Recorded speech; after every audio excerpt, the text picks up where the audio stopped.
Chào mọi người, đây là nhật ký tô đai của Mỹ Hạnh hay còn gọi là Mi Han. Đây là tuần thứ 3 kể từ sau khi mình bắt đầu học kỳ, và hôm nay thì mình sẽ giới thiệu cho mọi người về ký túc xá của Mapa của mình. Thì đây là khu vực bếp chung, đây là phía bên ngoài nhìn vào, và bên trong thì mọi người sẽ thấy là có hai cái bàn ở hai bên, thì trên mỗi bàn sẽ có một lò nướng và một lò vi sóng. Ngoài ra thì cũng sẽ có một cái tủ lạnh chung. Bên ngoài những cái tủ lạnh riêng của từng phòng thì đây là tủ lạnh chung mọi người thường dùng để gần với bếp hơn. Vào bên trong thì sẽ là khu vực bếp chung, có hai cái nồi cơm điện, một ấm siêu tốc và hai ấm để đun trên bếp từ. Ngoài ra thì sẽ có 3 khu vực bồn rửa nằm bên cạnh 3 khu vực bếp từ. Mỗi bếp từ thì sẽ có 2 chỗ để đun nấu và có kết hợp với cả máy hút mùi, và bên dưới thì tích hợp với cả lò nướng. Mọi người có thể nướng cá, thường thì mình sẽ nướng cá, nướng hải sản ở bên dưới cái khay này. Phía đằng sau thì sẽ là giá để đồ. Thì cái giá này sẽ được chia theo từng phòng, mỗi ô là của một phòng. Thì thường mọi người sẽ để chảo ở nồi, thớt, dao hoặc là gia vị, những cái đồ mà mọi người thường dùng. Phía góc bên dưới này thì sẽ là chỗ để phân loại rác. Thì thường cứ 2 ngày thì sẽ có người để thu gom rác. Bên trên và bên dưới thì sẽ là những cái kệ để đồ. Thì mọi người để những cái đồ mà nó không vừa với cái giá kia ấy. Thế nhưng mà cái tủ này thì sẽ không phân chia theo phòng, vậy nên là mọi người phải tự quản lý đồ đạc của mình. Ở trên tường thì cũng dán những cái lưu ý, ví dụ như là không được bỏ đi khi đang nấu nướng chẳng hạn, không được đổ dầu ăn xuống bên dưới bồn rửa, tránh gây tắc đường ống nước. Và đối diện với bếp thì sẽ là một cái khu vực chung. Tuy nhiên thì vì Covid nên là nó vẫn luôn đóng cửa từ lúc mình vào tới giờ. Thì đây là một cái khu vực để mọi người có thể ngồi trò chuyện hoặc tiếp khách, có tivi và bàn ghế các thứ. Phía bên tay trái của bếp thì sẽ là khu vực giặt và sấy. Thì có 3 cái máy giặt ở bên dưới và 2 máy sấy ở bên trên. Máy giặt thì là 150 yên một lần, tương đương với khoảng 25 đến 30 nghìn một lần giặt, 4,5 kg. Và bên trên thì là 2 máy sấy, ở mỗi lần sẽ là 100 yên, tương đương khoảng từ 18 đến 20 nghìn. Ở đây thì sẽ có hướng dẫn sử dụng máy giặt và máy sấy. Có một cái quy định trong cái phòng giặt sấy này là không được sử dụng từ 12 giờ đêm đến 7 giờ sáng, bởi vì nó sẽ rất là ồn cho cái phòng nằm ngay bên cạnh cái phòng giặt này. Thì họ sẽ không ngủ được. Như mình nói từ trước thì là mình chỉ được ở trong ký túc xá trong vòng 1 năm, tức là chỉ được 1 lần thôi. Sau khi mà mình kết thúc hợp đồng và đi ra ngoài thì mình sẽ không còn cơ hội ở trong ký túc xá nữa. Thế nên là cùng xem nào. Đây thì ở đây mọi người có thể thấy là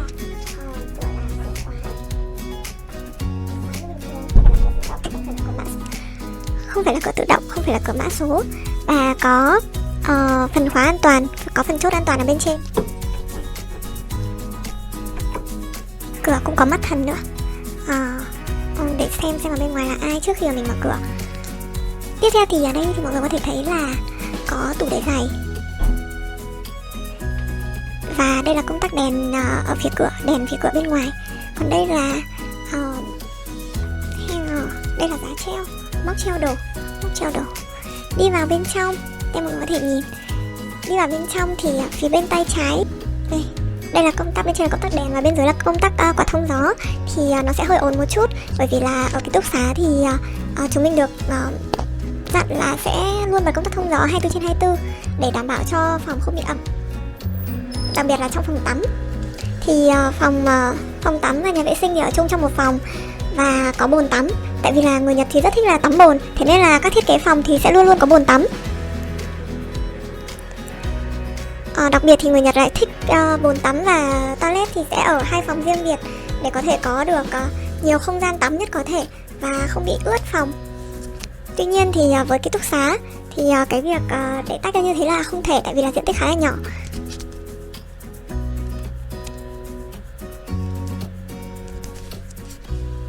Đây là không gian chính của phòng. Thì ở đây mình sẽ có một tủ quần áo này, và bên trên thì có một tủ nằm ngang, có một giá nằm ngang để đồ. Nói chung là cái phần diện tích để đồ cũng khá là rộng ấy, tức là có nhiều ngăn để đồ khác nhau, thế nên là cũng không lo là bị chật chội lắm so với diện tích này. Có điều hòa 2 chiều này, đây là bảng điều khiển điều hòa. Bên dưới thì mình có một cái tủ lạnh nhỏ, tủ lạnh dạng như là tủ lạnh trong khách sạn đấy mọi người, và một cái giường dạng giường hộp, và có 2 ngăn ở bên dưới, vậy nên là diện tích để đồ cũng khá là nhiều luôn, và mọi thứ để đồ cũng khá là gọn gàng. Thì về phần ga, chăn ga gối là sẽ không có nha mọi người, có đệm sẵn, nhưng mà chăn ga gối thì sẽ có 2 sự lựa chọn, một là mình sẽ tự mua và tự dùng, và cái thứ hai là mình có thể thuê. Thì thuê có giá thuê ấy, mà mình không nhớ lắm, nhưng mà nói chung là tính toán ra thì nói chung là mình nên mua, bởi vì kể cả đến lúc mà mình chuyển ra ngoài thì mình cũng sẽ mua ấy. Thế nên là mình cứ mua để mình dùng thì cũng sẽ hơn là đi thuê. Và nếu thuê mà đồ của họ là đồ trắng ấy, nếu như có vấn đề gì bị bẩn các thứ thì mình lại phải đền ấy, cũng khá là mất thời gian, mất công sức các thứ. Bàn và ghế cũng là của ký túc xá nha mọi người. Bàn có ngăn kéo và có ghế. Còn lại thì mình có cả phần rèm này. Rèm thì cũng có 2 lớp, đấy là một lớp trắng sáng và một lớp là lớp màu nâu, là để chắn sáng hoàn toàn luôn. Còn cái kia là để chắn nắng, cho đỡ nắng nhưng vẫn lấy được ánh sáng. Bởi vì là phòng ở gần đường tàu ấy, thế nên là khá là ồn. Đấy, tàu chạy qua thì sẽ khá là ồn. Thế nên là ở đây thì họ có hệ thống 2 lớp cửa kính, và ở giữa thì sẽ là lớp không khí, như thế thì mình có thể cách âm tốt hơn. Và bên ngoài thì hai bên sẽ đều có 2 cái tai như thế này là để mình treo đồ. Thì mỗi bên mình có thể treo được 5 chiếc như thế này. Đấy. Còn đây là view ở phía bên ngoài của mình đã từng quay một lần rồi đúng không? Thì là một trường cấp 3. Và mọi người có thể thấy là mùa xuân đến rồi thì cây cối rất là xanh luôn. Đây là cục nóng điều hòa. Vậy là hết rồi.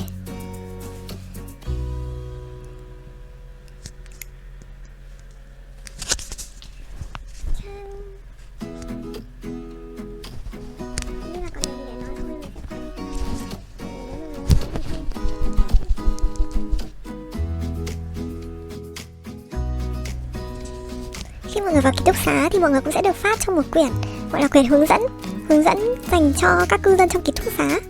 Thì ở đây có cả số phòng của mình ở đây luôn. Và trong đây thì sẽ có tất cả những thông tin cơ bản về ký túc xá. Tất cả những cái thông tin bạn cần thì đều có trong quyển sách này. Vậy nên là nếu như mà mọi người vào đây, mọi người nên đọc kỹ tất cả mọi thứ ở trong đây vì nó cực kỳ chi tiết luôn, bao gồm tất cả những cái đề mục, những cái điều mà mình cần biết, những liệt kê tất cả các danh sách những đồ mà mình có thể sử dụng ở trong ký túc xá này, những đồ chung của tất cả các phòng, những đồ riêng của từng phòng này, rồi có cả hướng dẫn sử dụng dành cho những thứ ví dụ như là điều khiển điều hòa. Khi mà điều khiển điều hòa được viết bởi tiếng Nhật ấy, nên là nhiều người không biết cách sử dụng thì ở trong đây họ cũng giới thiệu, cũng chỉ dẫn một cách rất là đầy đủ luôn. Và có cả về hướng dẫn trả tiền phòng, tức là ở đây thì tiền phòng được trả qua ngân hàng hoặc là qua ATM, qua chuyển khoản và không chấp nhận tiền mặt. Thế nên là để quản lý chung ấy thì sử dụng những cái hình thức đấy thì họ có thể quản lý bằng máy tính một cách dễ dàng hơn.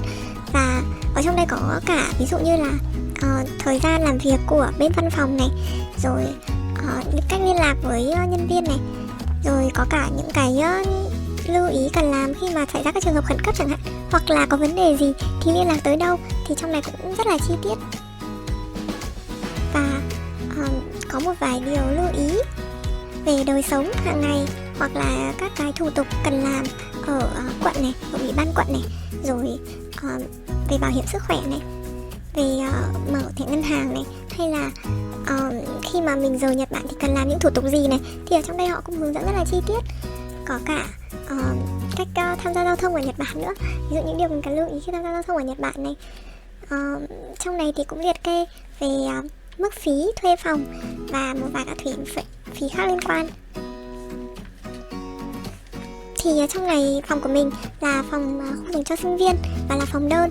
Vậy nên là giá thuê tiền phòng của mình một tháng là 48.900 yên. Và tiền phí sinh hoạt chung là 2.000 yên. Tiền internet là 1.300 yên.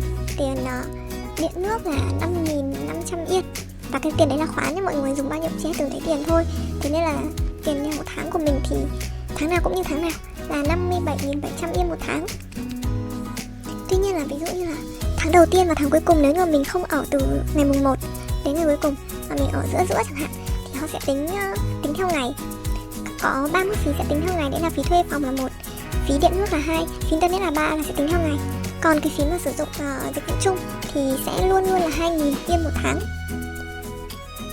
Vậy nên là mình sắp ra rồi, ví dụ như là ngày đầu tiên mà mình vào đây thì là ngày 10 mấy của tháng 12 ấy. Thế nên là tiền phòng của mình thì cũng tính từ ngày đấy cho đến ngày cuối cùng là khoảng 20 ngày hoặc là 17 ngày gì đấy, thì họ sẽ nhân lên, chứ họ sẽ không tính 100% tiền phòng của tháng như thế. Và có một cái phí mà mình sẽ phải trả ngoài tiền phí đầu vào, thì là có một mức phí gọi là phí dọn dẹp. Thì như là mình cũng trao đổi với mọi người từ cái video lần trước, đấy là khi mà mình thuê nhà thì mình cũng phải trả một cái tiền phí gọi là phí dọn phòng ấy. Thì đây cũng thế, thì mức phí dọn Phòng ở đây là 12.300 yên, là bao gồm cả cái việc mà họ dọn phòng trước khi mình tới và sau khi mình đi, thì là mức phí là 12.300 yên cho một phòng. Tuy nhiên thì theo mình được biết thì là từ tháng 4 năm nay thì mức thuê phòng sẽ được nâng lên là hơn 5 man cho một phòng, tức là không phải là 4 man 9.800 yên như cũ nữa mà 5 man mấy. Nói chung là bị tăng lên mấy sen. Mình nghĩ đây là mức tăng tiền chắc là khoảng 10 năm hay là 5 năm 10 năm gì đấy thì họ sẽ tăng tiền lên một lần, đại loại như thế. Trong này thì cũng có một vài điều, ví dụ như là một vài điều cấm không được làm khi ở ký túc xá, ví dụ như là hút thuốc này, hút thuốc ở khu vực công cộng này, hay là nuôi thú cưng này, hay là để đồ cá nhân ở những cái nơi công cộng này, hay là không được đi giày dép vào trong phòng như mọi người. Mình tại vì là phòng có lót sàn, tức là sàn gỗ, thế nên là họ không cho đi giày vào trong phòng. Với người ở châu Á thì điều này khá là hiển nhiên, nhưng mà với các bạn sinh viên châu Âu thì khi mà họ đi giày 24/24 giờ ấy, mình nhớ là họ còn đi giày cả khi lên giường, họ đi cả giày lên giường. Thế nên là cái quy định này cần được nêu rõ, chủ yếu là dành cho các bạn bên châu Âu. Rồi không được tạo cái lỗ, tức là không được đóng đinh lên tường ấy, thì cái đấy mình nghĩ là có cả đâu cũng sẽ như vậy, trừ Việt Nam. Ở Việt Nam mình thì mình có thể đóng đinh lên tường làm móc với các thứ, nhưng mà ở đây thì không được.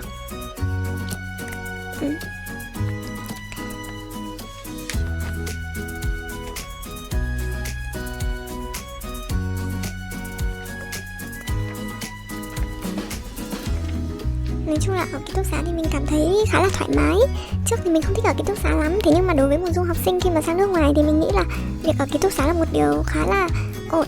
Dành cho những tháng đầu tiên khi mà mình đang không biết là phải làm các thủ tục như thế nào, thì ở ký túc xá thì sẽ được hướng dẫn rất là chi tiết và được hỗ trợ rất là nhiệt tình. Và staff, những nhân viên ở đây thì họ cũng nói tiếng Anh rất là ok, không có một vấn đề gì cả. Thế nên là mình trao đổi cũng rất là dễ và họ giúp đỡ mình cũng rất là nhiệt tình. Mức phí đầu vào cũng khá là rẻ, nếu mà so với thuê phòng ở ngoài thì phải nói là cực kỳ rẻ. Vậy nên là nếu như mà sang nước ngoài học thì ở ký túc xá là một điều cực kỳ tốt. Thực ra thì trước mình không muốn ở ký túc xá, tại vì có một vấn đề là ký túc xá đông người thì nó sẽ phức tạp, nó sẽ nhiều chuyện. Thế nhưng mà mình cũng suy nghĩ là ở Nhật ấy thì họ cũng rất là tôn trọng cái quyền riêng tư của mỗi người ấy. Thế nên là mình nghĩ là việc ở ký túc xá ở Nhật thì chắc là cũng sẽ không có những cái vấn đề mà mình lo ngại. Thế nên là và họ cũng có những cái phòng kiểu ký túc xá đơn ấy, dành cho từng người ở một ấy. Thế nên là mình cũng thấy rất là thích ở ký túc xá này. Thế là mình sắp chuyển đi rồi, một tuần nữa là mình chuyển đi, thì mình cũng thấy hơi buồn. Trước mình cũng nghĩ là mình sẽ ở đây qua đủ 4 mùa xuân hạ thu đông, nhưng mà cuối cùng thì mình chỉ ở đây được mùa đông, mùa xuân và chớm hè. Chớm hè mấy ngày hôm nay thì hơi nóng lên rồi. Chưa được ở qua mùa thu, chưa được thấy lá vàng ở công viên Komaba. Vậy thôi. Chắc là tuần tới sẽ có một video tạm biệt ký túc xá Komaba.